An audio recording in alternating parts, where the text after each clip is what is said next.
May 16 barangays ang Pandami. Sa pupuntahan nilang isla, may 3 barangay rito.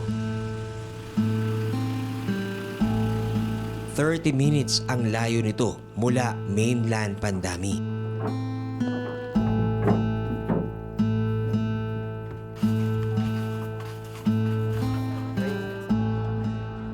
Bumungad sa kanila ang mahabang pila.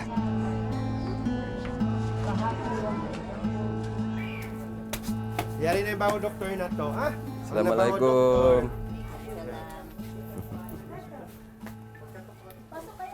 Hello. Assalamualaikum. At ang simpleng meet and greet lang dapat naging isang medical mission. Pati ang taga-DOH na si Miss Yas at si Chief Salim napasabak sa gamutan. Kauna-una ang pasyente nito, isang 2 buwang gulang na sanggol na may mga butlig sa buong katawan. No. Yung mga puti-puti, may nilalagay kayong ano? Amoxicillin. Binigay ng doktor. Over the counter yan dito. Talamak po yung antibiotic sa matindahan dito. Pinaliguan niyo ba siya? Pinapaliguan? Araw-araw daw. Ano yung gamit ng tubig? Alcohol. Sa dagat.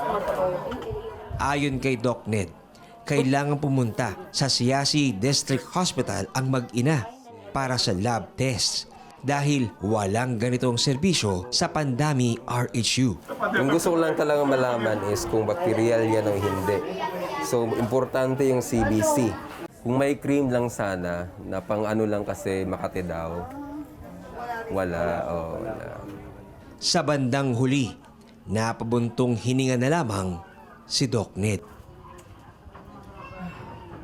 So, may mga parents talagang akala nila okay lang. Akala nila yung kondisyon ng anak nila is magamot lang ng antibiotic. Magamot lahat ng antibiotic, kahit simpleng ubo, antibiotic agad.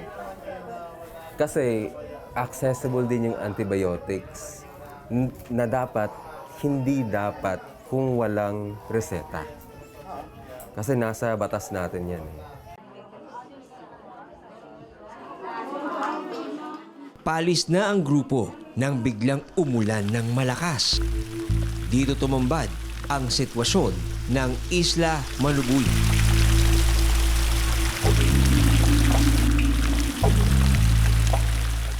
Sa unang araw ni Doc Ned sa Sulu, nasaksiyan niya ang buhay ng mga nasa liblib na lugar sa Pilipinas.